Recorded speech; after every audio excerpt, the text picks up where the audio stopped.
to be talking about book. One of the books that we'll be talking about is Ta-Nehisi Coates' Between the World and Me. And but we should probably start the discussion with a news story that sort of erupted over the weekend. It started out in EL Info, East Lansing Info. At the Great Lakes Folk Festival this year, there was a root beer truck, Zemmer's root beer truck.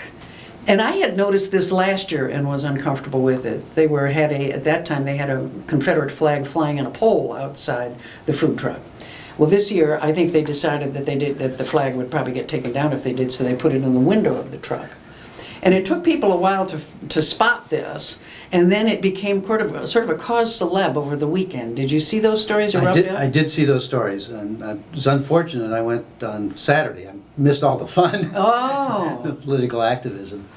Yeah, we had a local city council person from East Lansing pass out flyers urging people not to buy from the shop. I gather that Burl Schwartz, the publisher of City Post, was standing out in front, and his reporter Todd Haywood was there, and the owner threw some water in their direction and said there was a lot of, shall we say, expletive deleted excrement out in front of his place. So there was quite a to-do, and then one of the surprises to me too was also that the police tried to prevent the people from handing out the flyers. Yeah, I think this is what we call an educational moment. For a lot of people, there is freedom of speech. I would hope that they would let people pass those out. Yeah. They were arguing that somehow because there is an ordinance where you can't pass out commercial flyers on the street, that they couldn't pass out these flyers urging people not to buy. This is a political statement. It's totally different. Absolutely, absolutely. We were talking, Bill, what is the challenge for doing something? I mean, the University Museum is now the fiduciary agent for this festival. So they're a government entity, they have public funds, they have to be very careful about protecting free speech. Where are the lines that they draw in dealing with a commercial vendor? That's a good question. It gets a little murky, doesn't it? It certainly does. About the only thing they've got going for them is on city property. Exactly. But then you've got another government entity. What is freedom of speech? Freedom of speech is allowing me to put a Confederate flag in my front window. And we also should be allowing those people to pass out the flyers. Absolutely. Saying, don't buy from that person. So it's interesting. Good speech would have a chance to drive out bad speech. 50 years ago, MSU kicked a student out for distributing flyers on campus. Really? 50 years ago. 50 years ago? What were the flyers about? Vietnam? It was about an event that was going to be held on campus. Huh. And it was an anti-university event of some sort, I don't remember. But he won in federal court after some time.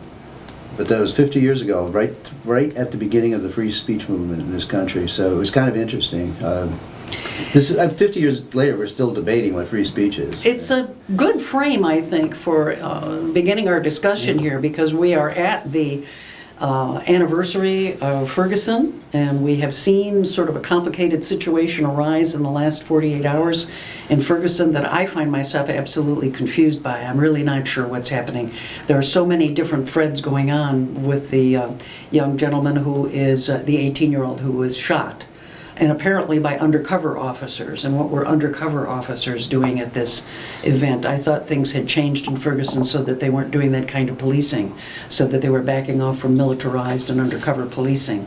So there's a lot of confusion going on, and I'm very glad to welcome Dionna La'Fay Hardin, who is here, and she's visited us before to talk about Black Lives Matter here in the Lansing community, and she's been quite active. We'll have to get you right in on that, and I'm going to move the camera. We do videos, so you can check us out later on YouTube. And Dionna is here from Black Lives Matter, and we also have Tacuma, and let me get your last name again, Peters. I forget the simple one. And Tacuma is with he's with the MSU Department of English, but also Global Studies, which is a new initiative. And we also have Jessica Johnson, who is with the Department of History at Michigan State University. So we have a trio of people here with different perspectives. And what we're going to try to do is use a bit of Ta-Nehisi Coates' book as a frame for the discussion. His new book has come out. It's, as Bill says, it's a quick read, but at the same time, I found myself slowing down and thinking about it a lot along the way. I would put the book aside and actually ponder what it was he was saying. And one of the constructs that he talks about is he refers to the American dream, and he talks a lot about the dream. And I wonder what we mean, Dionna, when you're talking about in our community. What did you think of the recent events in Ferguson, and what does that mean for us here in Lansing? For me, it's kind of hard for me to separate the different events. I kind of internalize them all the same. So it's like when you talk about Ferguson, I'm also thinking about, Sam and Sandra. So for me, I just want to speak on a personal experience. I was in Cincinnati 2 weeks ago, and I spent $60 for a taxi because I was terrified to drive alone. I'm around her age. I went to a black college. I'm an activist. She is me. I am her. And Sandra so Bland. now I'm terrified. And, just to, for it not to only be black young men anymore, for, it's just the audacity and the disregard, for public viewing. You saw someone recording, and there was no hesitation at all.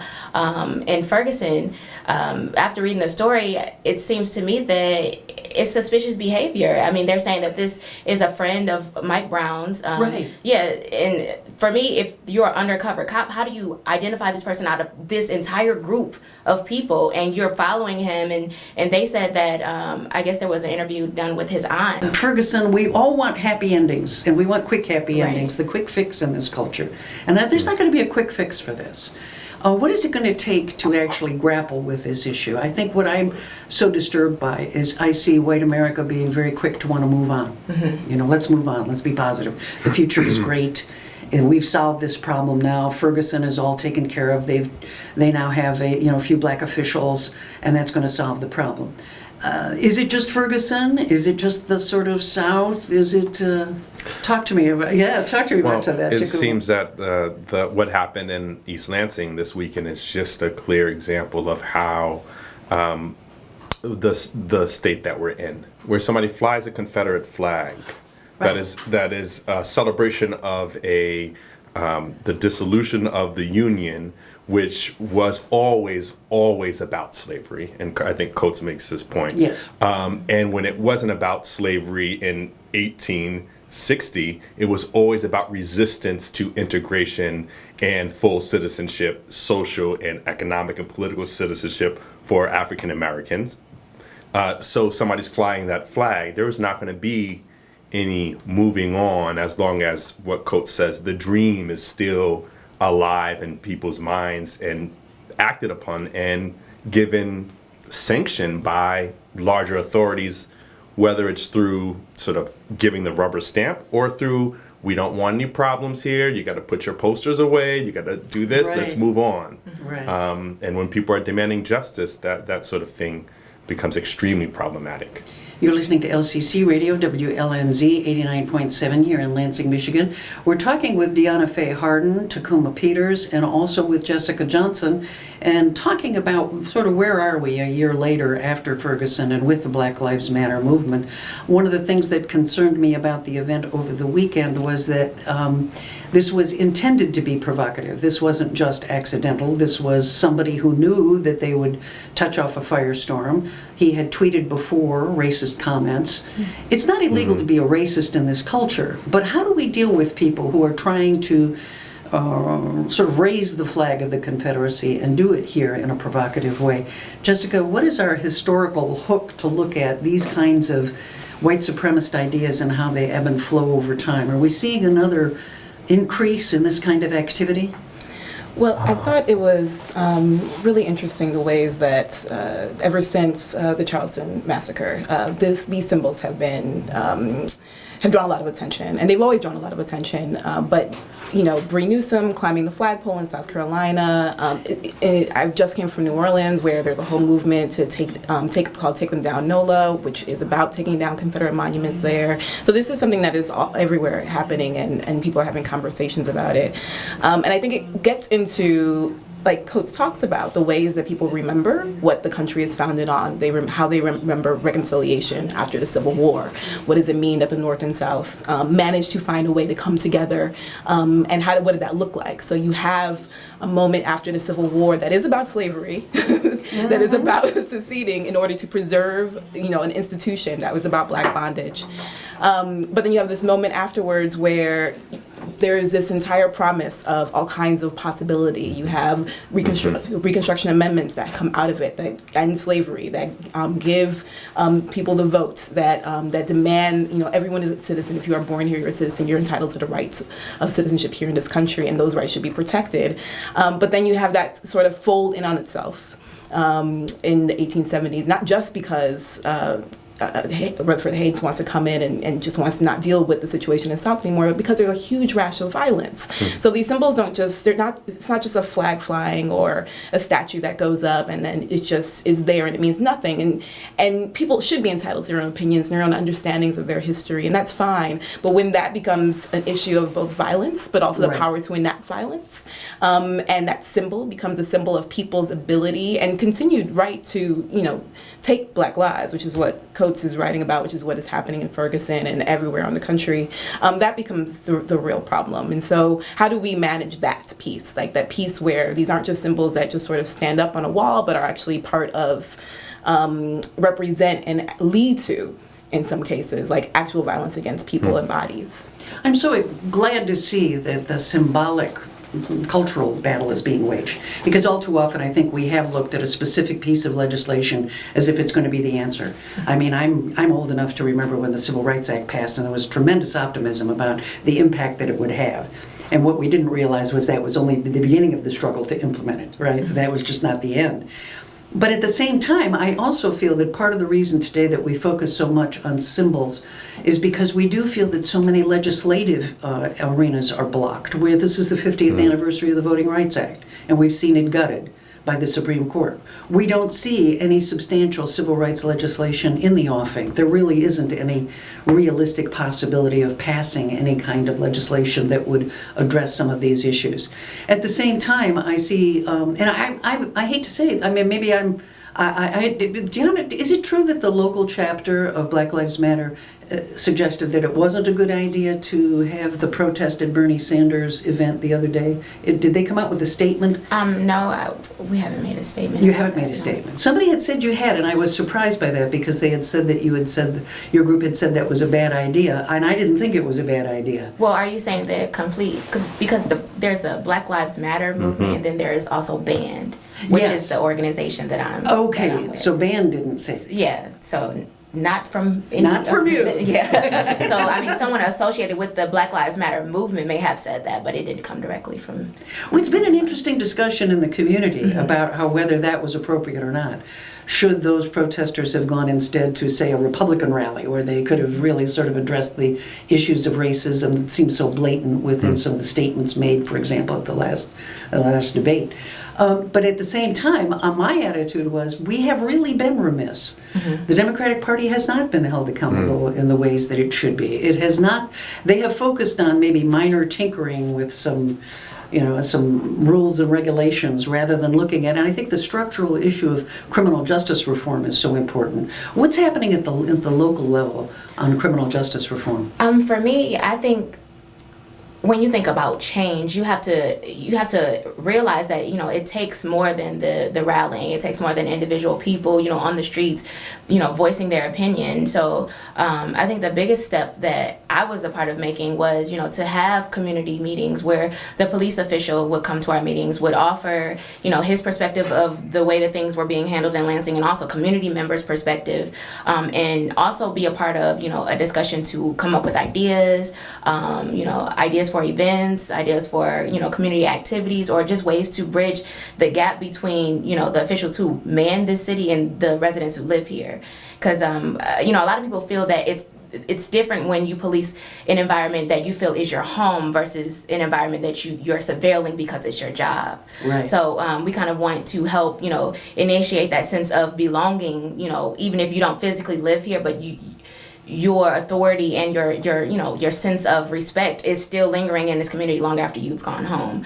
So I feel like that is the first piece, to really give some humanity back to the residents. Like, these are not prison inmates that you're manning. These are people with children and lives and dreams that they still want to hold on to, and not fear progression or retaliation because of feedback from officials in the community or police officers. I just it's the relationship that we're working on right now. I spent 9 years as the Associate Director of the National Center for Community Policing at Michigan State, wrote 2 books on the topic, and one of my concerns is that we give additional points for police officers, for the job of police officer if you came out of a military background, which I think in many ways is a totally inappropriate background for dealing with domestic policing issues.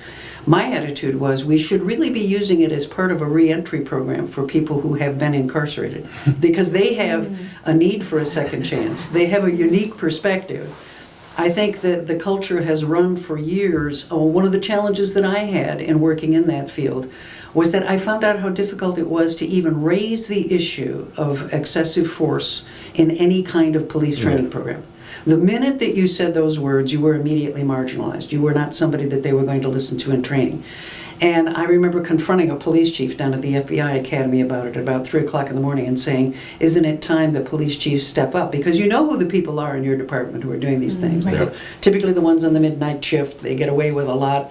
What can you do to intervene? And he said, you know, I come away from this meeting realizing we have to, because he said one of those people I didn't deal with ended up murdering his girlfriend, setting her house on fire with her 2 children in it. And he said, we have unfortunately had some violent people in the department. That seems to me such a huge issue. How do we get our arms around that? Well, I just want to say something about the militarization of our cities. Yes. And I think it goes to the heart of what we're seeing in Ferguson today, which is there's a long history of cities being militarized, of cities being shot up. I'm thinking of Newark in 1967, of tens of thousands of rounds being fired, Yes. and no actual anything happening. And I think that what people are really resisting is this idea that the city should be controlled by people with guns who believe that they are looking over criminals, because I think the militarization of the city goes with the criminalization of black and brown bodies. Yes. And when society has already cast you as a criminal, then you are going to see the type of excessive violence that we have historically seen against black and brown bodies.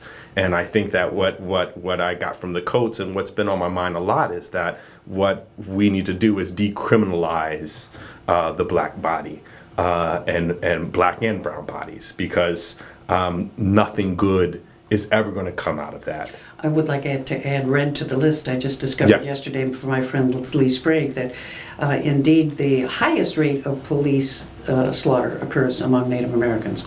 And that's a real concern. So we do have to be cognizant of that as well.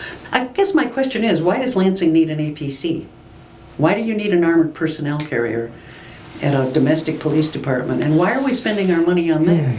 One of the things that we did as police consultants was go in and have a checklist of things you could look at. Why do you have a canine unit? Do you really need a canine unit? Is that really an appropriate way to police? All too often those dogs are simply pulled out as drug-sniffing dogs in order to try to do minor busts of people. There are plenty of structural things that could be done that could free officers and get them out onto the street as community-based problem solvers. We need more storefronts for police officers who, instead of having their first loyalty to blue, have their first loyalty to the community that they're policing. You talked about your fear of paying $60 for a cab ride because you're afraid to drive yourself.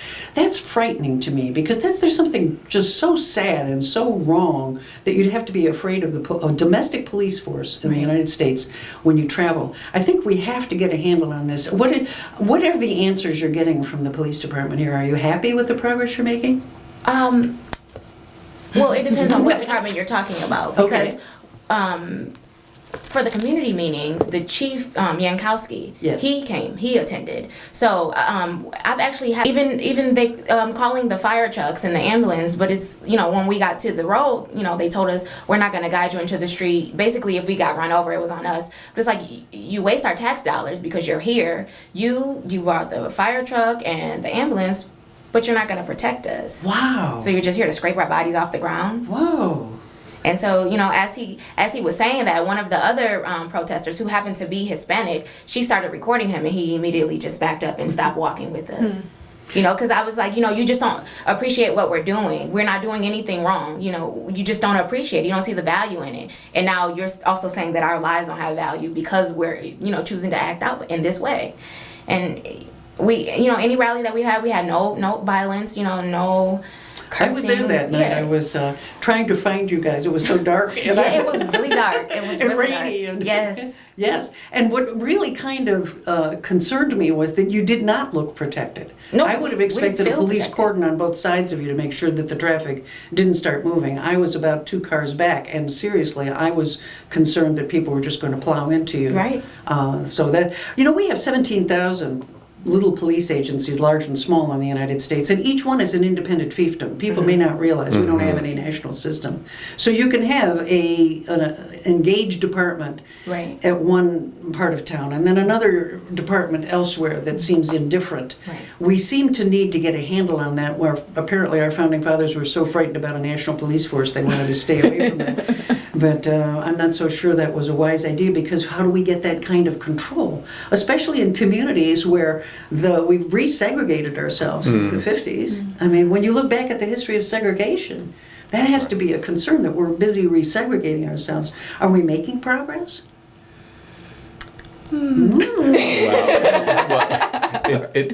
It depends on what we mean by we have resegregated ourselves, right? Because yeah. I think what we're seeing is the way that the market works and the way that institutionalized racism works, and the shifts in political consciousness about the viability of people living together, that has led to this drift to sort of maintain the status quo, which has been existing, which is racial segregation, housing, discrimination, different types of loans for different types of people, that really causes these vast disparities.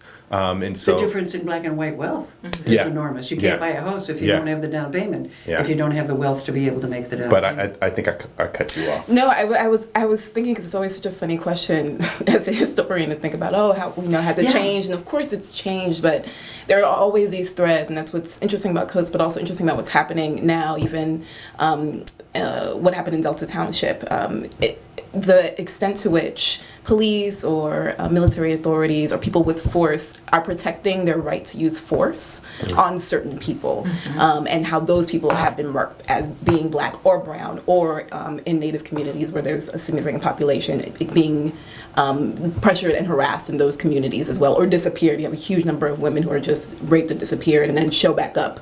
Yes. So you have this, but it's that protection of force, it not in so much as though individuals are bad people, but the idea that you shouldn't challenge my right to do certain things to you. And that's a huge problem. And that's a thread that runs directly from slavery, runs up through Jim Crow and lynchings. It runs up through segregation, the right to separate people, but the right to separate people with purpose. And that purpose being to be able to enact a certain kind of violence on you. And that seems to be what keeps coming up even in police officers' stories. Like, oh, he didn't have the right to do that. She didn't have the right to smoke in her They'd car. be alive today if they had only followed If they'd my only order. followed orders, if you'd only not, pulled out your cell phone. If you'd Yes, only right. do the Under Diallo's it's a wallet. demand, exactly. It's a demand for obedience and a demand for deference. That seems to be at the core of a lot of the pressure that is on these communities, and that these communities are the ones that are being hyper-policed is also really, really important. Let me sneak in, this is LCC Radio WLNZ 89.7 here in Lansing, Michigan. Bill, you had a question you wanted to get. Well, one of the things I just wanted to respond to, because of the policing in this community is kind of bifurcated, because you have Lansing Township, Yes. you have Lansing, and you have Delta Township, and it's all what people And you have the Ingham County Sheriff's and Department. Ingham County Sheriff, and it's what we consider is our urban area, but it's got 4 different police departments who have a lot of different attitudes. And you have the Meridian. And I mean, you If have go all to of these East other... Lansing, you Yeah. have it on campus. You Yeah. have one here. There's a police force on this campus, Right. LCC. There's a police force on MSU MSU's campus. And one of the East last Lansing killings was a Police. young man who was confronted with campus police in Cincinnati, I think. Cincinnati, So right. so all of these, Exactly. everybody is empowered to use a certain kind of Yes. force. The other thing is, and this might not be the exact time I should bring it up, but when you talk about sort of institutional racism, Last year, about a couple weeks ago, coming up last year, I was at the MSU indoctrination ceremony for freshmen. I'm not sure that's what it's called, but They may have a different term for that. yeah, I think they do. But the first thing I noticed was all the deans and the high officials on the stage. There was one African American, but she was not in a position of power.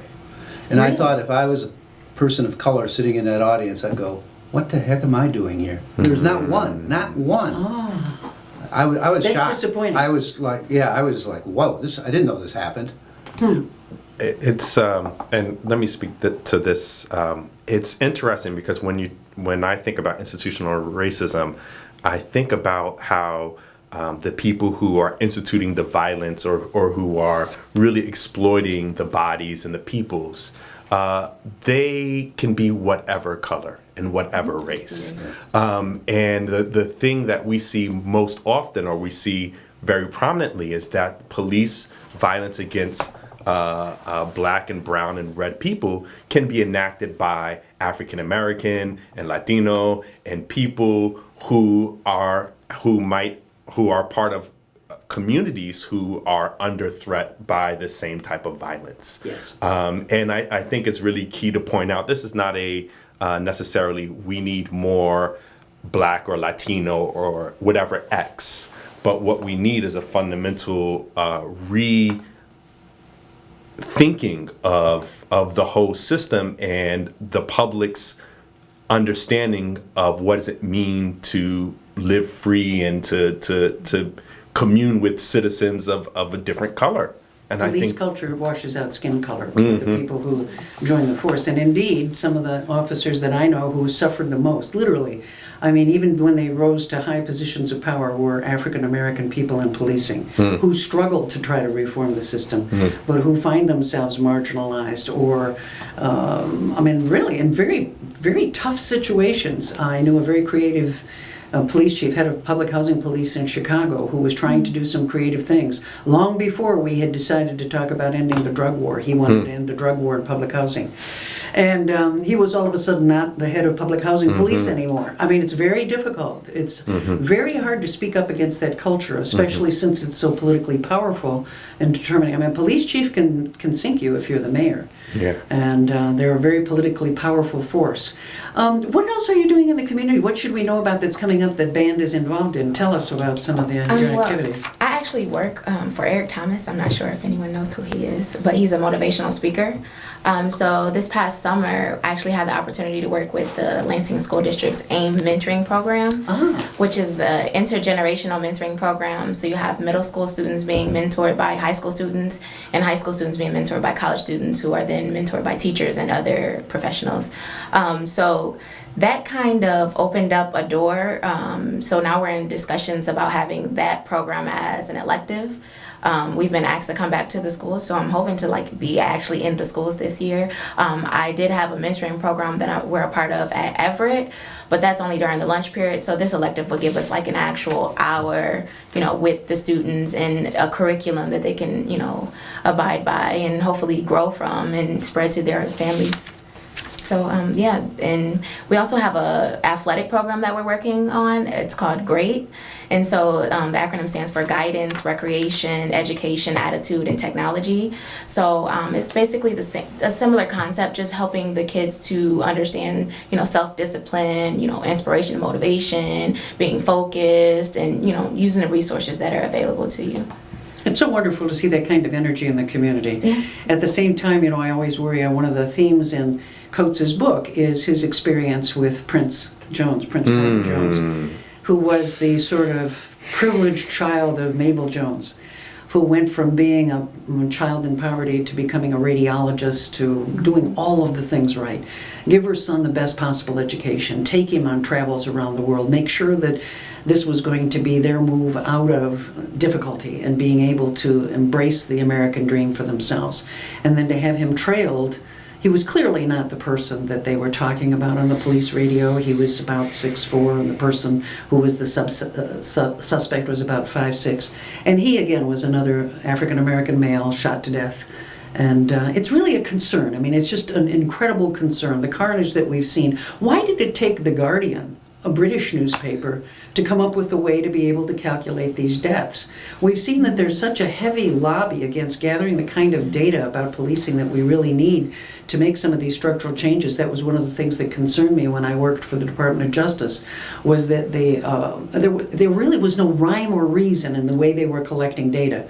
It was a lot of times based on what they'd done before. There was heavy lobbying. We were not allowed to look at gun violence. We were not allowed to. Certain things were simply off the table. Yet they're clearly the issues that we should be discussing. Why is it that political power hasn't been able to translate into action? Where are the blockages that are occurring in our political system nowadays that make this so difficult? Any idea? To me, when I look at the issue, I think that in order for you to really come up with a concept that helps to redistribute wealth and power, which is really what we're talking about, you will have to start speaking about socialism and other forms of government that is not what we cling to in this country. So when you talk about capitalism, it's the opportunity that we speak of, but we don't discuss the fact that there's a certain portion of our community that is left out of that opportunity. Distribution is major. I mean, we really need to talk about, opening up schools that actually benefit the community, not just certain students who can afford a certain school district, but public schooling that really prepares off you. the talented 10th into into those nice little magnet schools somewhere. Right. Yeah, charter schools. So it takes education reform, prison reform, because if you can fix a piece of the problem, which is education, in regards to the criminal justice system, I feel like you will see a shift in the way that kids interpret education. There's a quote in Coates' book about the classroom. It says, "The classroom was a jail of other people's interests. The library was open, unending, free." Ah, yes. Bill would go for that one because he is the world's biggest fan of the library as the democratizing influence in American culture, being able to spread that kind of knowledge. And that's why it was kept away from people early on. They didn't want people to read. Yeah, absolutely. And this kind of goes along with why the police, why there isn't sort of a nationwide database. It seems to kind of fall on either one side of this question of Black Lives Mattering. So if the issue is an issue that's centered on Black and brown and red communities, and that's not a lens that is seen to matter at all, then it gets pushed off the plate. But I think the other side is in some ways maybe the more insidious side, where police unions have a lot of political power. Police have a lot of power, a lot of resources when it comes to dealing with elected officials and getting officials elected. And so the people who would be empowered to create and to have a coalition of creating that kind of database are beholden to police. And police, again, it comes back to they push back very, very hard against any idea that they should be stopped in their ability to do what they want, under the guise, the dream that what they did, they're doing it for us, that they're protecting us. But the reality is that they're not, and that what they're doing is really, really harmful. I think I fundamentally agree with you, but I also think that we've always had enough data about the effect of this system on the lives of Black people. We have the education gap. We know about prison-industrial contract, Yes. poverty, healthcare, pipeline. everything. Yeah, We do not lack for data. Yeah. And people have known Yeah. in the political process, in communities all around the United States, that people have been consistently dying at the hands and abused at the hands of law enforcement. We've known this for a long time.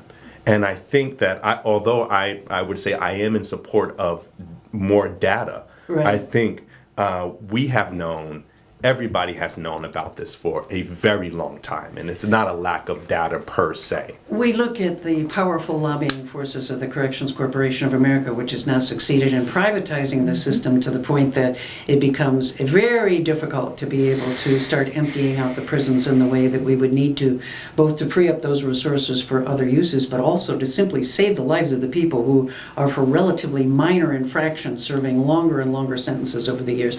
It's really been disturbing to me to see what's happening with that. I think that's one of the areas where we could try to regain control. Yet we're seeing it go in the opposite direction. You know, here we just saw the food services at the prisons privatized into a corporation that was feeding maggot-filled food to people. I mean, that's not a good system. That's not a good direction to be going in. There's so much that could be done. But it isn't an era that I'm seeing of political engagement. You know, you talked about how the failures of capitalism and should we be looking at other models.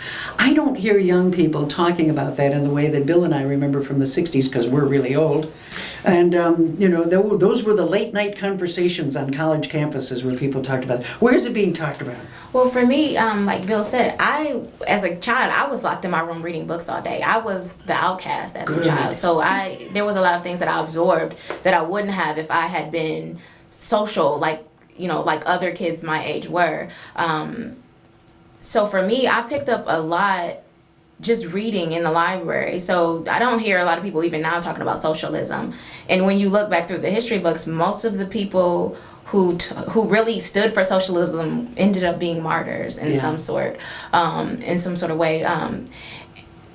Mainly because of the pushback that you were talking about. When you speak out against what has been established, people find any way to shut you up, even if it's death. You know, they try to first discredit, discredit your movement. They discredit your family. They discredit your education. Any way that they can poke holes in your idea. And that's I feel like that's, you know, throughout the community, from police officials, when you see movements becoming national, you see even news commentators, you know, giving negative connotations to situations that are still under investigation. And I feel that persuades a lot of people who are inactive right now to remain inactive, because they're being told what to believe and what to think, without really investigating the situations for themselves, because we rely so heavily on CNN. Right. We don't necessarily go back and put the pieces together for ourselves. We rely so much on others to give us information that they want us to ingest, versus, you know, seeking out information from several sources and then putting the pieces together for yourself. You're listening to LCC Radio WLNZ 89.7 here in Lansing, Michigan. We're talking with Dionna La'Fay Hardin, with Jessica Johnson, and also with Tacuma Peters. I keep wanting to get her last name wrong. I'll do that inevitably. And we're talking about what's happening with the Black Lives Matter movement, both here and also using the frame of Ta-Nehisi Coates' book. And one of the quotes I would like to read, and I thought it was the one that struck me so much, is where he says, "Race is the child of racism, not the father." Mm-hmm. That racism actually creates that cultural construct of race. Mm-hmm. And I think what is happening to a broader group of people, and I think one of the side benefits of the brutal way that the Occupy movement was treated, unfortunately, was that it reminded people that you become part of the marginalized other when you begin speaking up. It is an act of courage to be a protester. It did take courage for them to go to Rudder Park in Lansing, to go to the private park in New York City. I mean, it did take courage for people to do that. And many of them were met with a disproportionate amount of force by police agencies that they had always thought of as their friends. So I do think that does create a new group of allies, doesn't it, who understand these fundamentals that... I was thinking about this, and I was thinking that activists become criminalized. They do. In a way that people of color are already criminalized, right? So the violence that is given to activists, white activists, and is what Black and brown people feel. Yes. And experience all the time. All the time. And that's something that I recognized growing up in New York, watching the police crash their vehicles into protesters at the RNC so many years ago. Was, okay, now these people are being sort of approached in a way that I've always known I could be approached and have been approached. Right. And so I think that there's a level of... there could be alliances, and I think there already are alliances, but I think it's because people who are normally not thought of as criminals become seen as criminals by the popular imagination and by local authorities. The And ki- that brings down The young the women hammer. in Berkeley who were pepper sprayed by the campus police officer, Right. using industrial strength pepper spray, not just the nice little stuff that you might buy if you're going to go out jogging.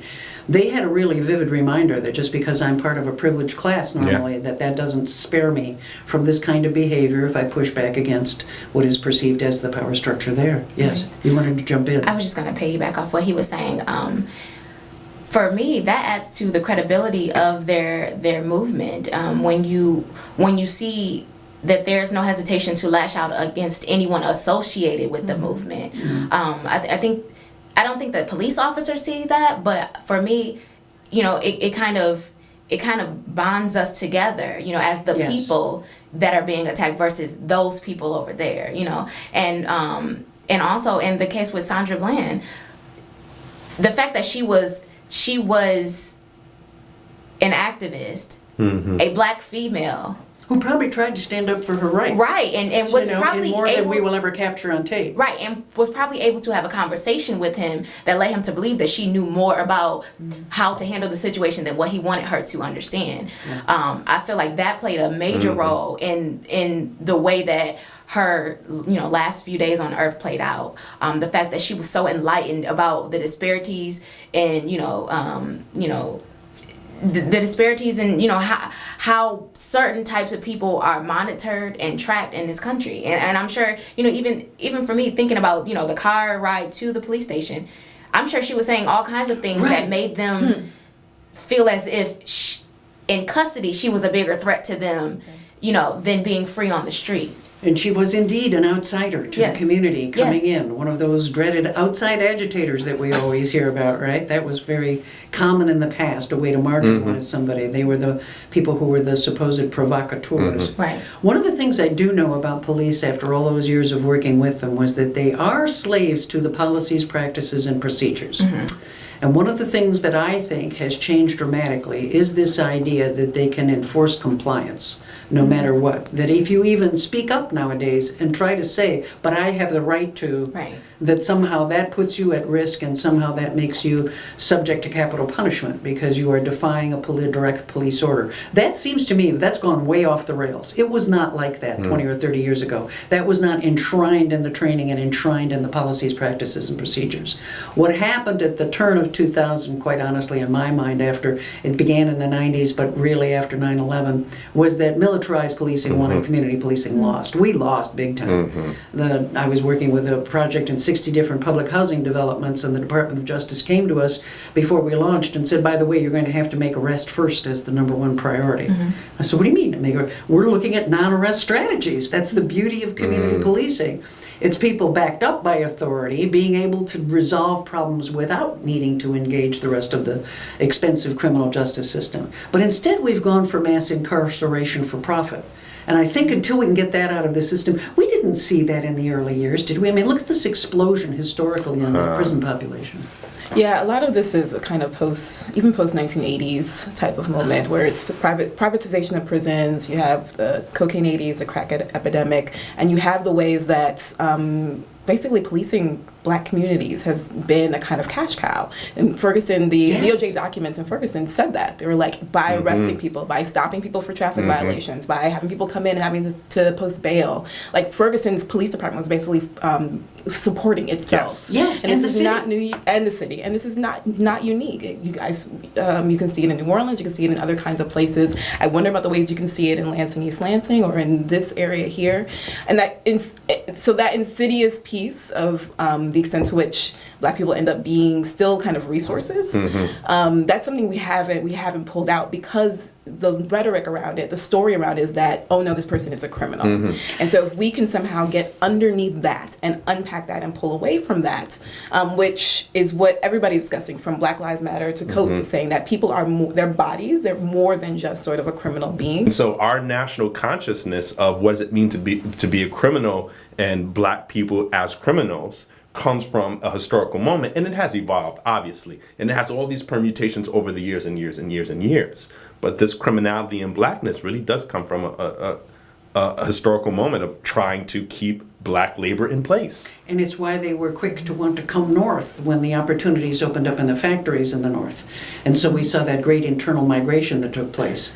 But when I look back at the economics of that era, the reality was that those factories were already reducing the value of those jobs by the time of the early 60s. And African Americans were not being given an equal shot at opportunities for leadership. And so it really, again, was them being forced into that kind of peonage and into segregated neighborhoods up here in the north. We simply moved the problem to the north. And I think the idea of the black criminal preceded Yes. the migration to the north and the Midwest and to the west. I lived in Cleveland and watched blockbusting, where you would get harassed by the real estate agents who would come to your home and say, we'll give you a premium, we'll pay you an extra $2,000 or $3,000 for your house if you would just be willing to sell to a black family. Because as soon as we can get one black family on the block, every house will go within the next 6 months. And they lived on the churn. They knew that the value of the houses would decline and their percentage, but all the houses would sell within a year. Otherwise, those houses would be fairly stable. And you saw neighborhoods destroyed with this kind of fear of the black moving in. And it was based on black criminality. It was based on those people are going to come into your neighborhood, so you have to protect yourself. And we don't talk about that. It's been dropped. I mean, I think part of the poverty of the history taught in our schools, I think, is, and it's really... That's a problem. Last week, as you know, the Historical Society of Greater Lansing, which I'm a part of, we held a tour on part of Lansing's old West Side, because that's where generally the African American community had to live back in before the late 60s. And we heard those stories time and time again. They're not unusual stories, but there was a grandmother there who brought her 14-year-old granddaughter and said, I'm bringing her because I want her to hear these stories. She does not know them. Mm-hmm. That Right. the area we were in, I-496, was a black neighborhood. Right. Yeah. It was torn down Yeah. for very little money. And I'm concerned. I mean, I understand that it's important for kids to know math. I agree with the idea that yes, we need a few programs in that. Well, I'm not used to it, but that's just me. I found a way to wiggle through. But we're really, I think, as somebody coming from the Department of History, I'm going to give you a moment to plead your case for getting more history back into our schools. No, it is a problem, and I think, oh gosh, was it just this last week or maybe not too long ago where they've changed the Common Core or the AP's exam standards, Really? so that so that you don't have to teach slavery in the same way, and the founding fathers, don't have to be involved in continuing the institution, et cetera, et cetera. And it is a problem, and it goes along with all the themes of not wanting a history that is too messy, of being concerned about the ways that, are we past this, and how much we're not, and not wanting to confront it.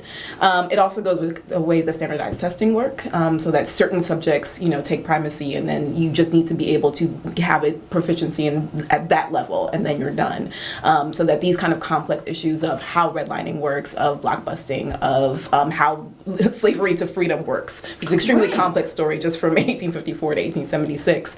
That complexity there, we lose a lot of that narrative unless you're in particular kinds of schools, and then that becomes the other side of the issue. What kinds of schools are getting resources, and what kind of students are getting the kind of attention they need, et cetera, et cetera. So there are all kinds of layers to how social studies basically at that level works, and for history departments, what we can do, the extent to which that we can support our students who come to us as freshmen who need such a broad base of knowledge in order to meet the college curriculum where it is. It's a problem, and it all goes hand in hand with how much we're able to create like dynamic citizens who can then participate in movement making and can participate in making change in the world. There is no H for history in those STEM classes. There is no A for arts. There is no S for social studies. No.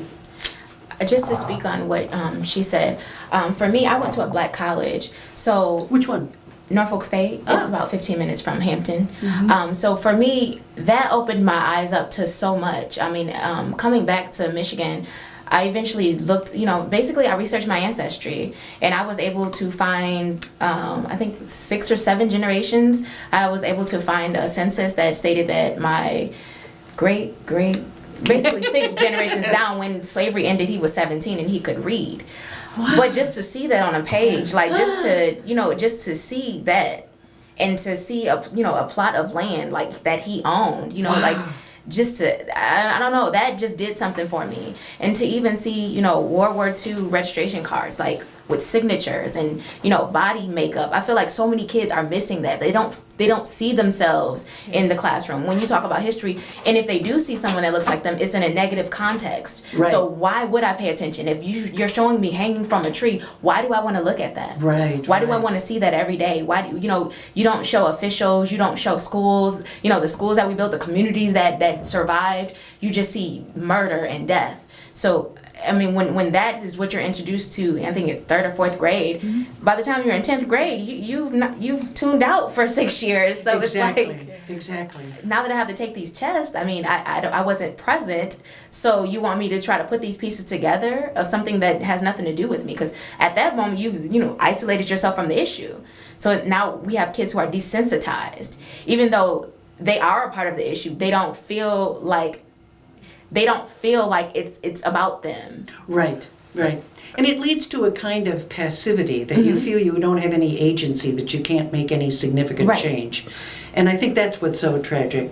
And actually, We'll have a closing remark here. Closing remark. Actually, I think that's what I think is obviously the most powerful thing about Black Lives Matter is that the passivity and the feeling of hopelessness, the 60s were so far away. Yes. Is no longer here. If I need to look to a movement, if I need to look for people asserting themselves in meaningful ways, I can just look around. I can go on my feed. I can see it right away. Yes. And I think that what I love about the movement is that it is the most vibrant political social movement of our time. It is, and I'm excited about it because we don't see much of Occupy anymore. It kind of set the stage for this, and I don't know what it'll evolve into. I don't know how much political power it will ever have because I think so many of our political opportunities are blocked. But cultural change is profound because it doesn't require a vote. Right. All you have to do is change your heart, change your mind, and you have made change. So I'm really looking forward. I'm hoping this is just the beginning of the discussion. Oh, we have a little more time than I thought we did, so I'm going to get a closing remark from Dionna. Wait, see, the clocks in here don't match the ones in there. Give us a closing. No. Oh, no, they're saying no now. We've got to go. This is LCC Radio, but we'll be back with this discussion in the future. It's WLNZ 89.7 here in Lansing, and thank you very much for tuning in. Come back next Monday night and join us again. Thank you to our guests, Dionna La'Fay Hardin, Jessica Johnson, and also to Tacuma Peters, and I got his name right again. Thank you very much. Bye-bye. There we go. That was great.